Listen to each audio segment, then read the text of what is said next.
You'll be beautiful. You best looking dog. Yes, it is your best looking dog.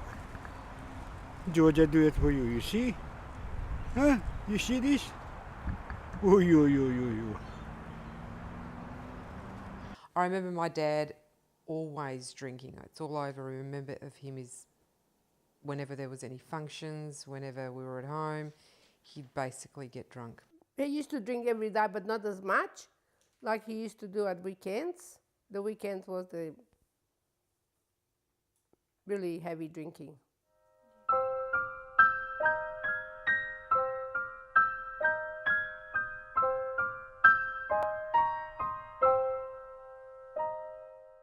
Blaža and I got divorced because Blaža was drinking too much. He used to talk no sentence what he was talking about. He used to vomit. He used to all over the place, and yeah, we used to end up in an argument. And not only that day, we used to argue next day, and goes on and on and on. When he drank, he made me really upset, frustrated, everything.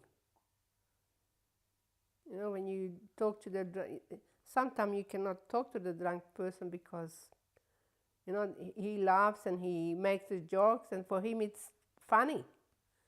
But for the people that they sober, it's frustrating. Of course you're a good boy. You're best. You're best. Bobby, don't go anyway.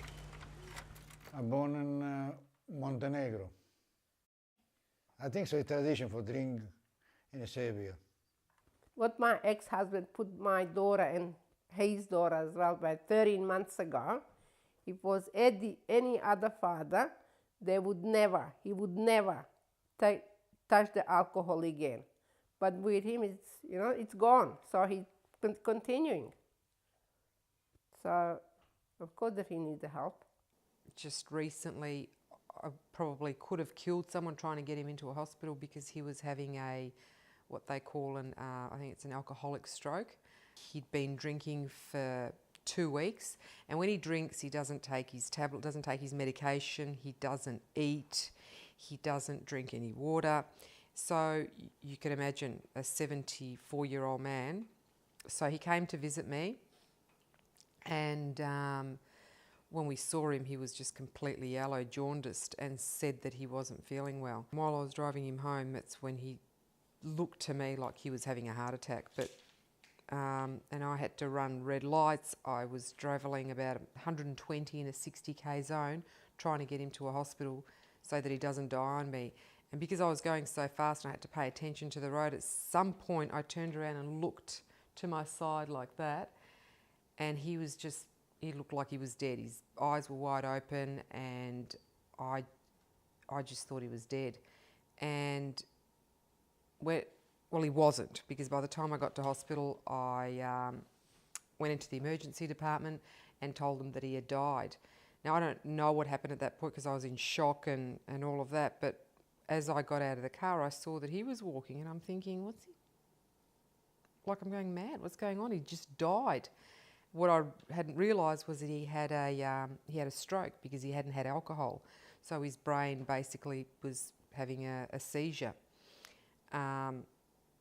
And when he finally came to, because he was in hospital there for a couple of days, they did all sorts of tests on him. He still wouldn't admit that it was because he had a drink. To him, it was, he didn't know what was going on, and he said it had, I don't know, he always makes excuses. He always makes excuses. It's never the alcohol, never. My father is a stranger to me. I really don't know him, and it's sad because, you know, he used to be my favourite, and always used to stick up for me and always used to make mum the bad guy. I moved to Australia for my better life and family. We left Europe so that we could have a chance here in Australia, because my dad never came home. Back overseas, he never came home, so all his money used to get spent on alcohol and gambling. What sort of a man would spend all his money on alcohol and he has a newborn at home? that had nothing to eat. So my mother, who I now look at and really admire as an amazingly strong woman with no education, no real writing skills, went to Austria, managed to find her way to Austria and got us passports and enabled us to get to Australia.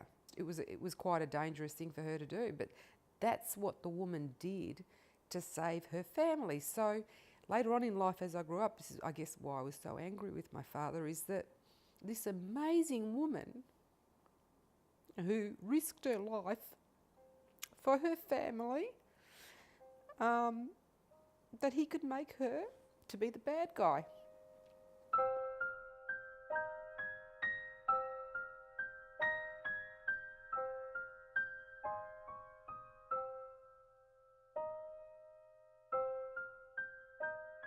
His greatest enemy is himself, because he doesn't realise that he can't connect to people. He has an addiction, and his connection is to alcohol. That's his best friend.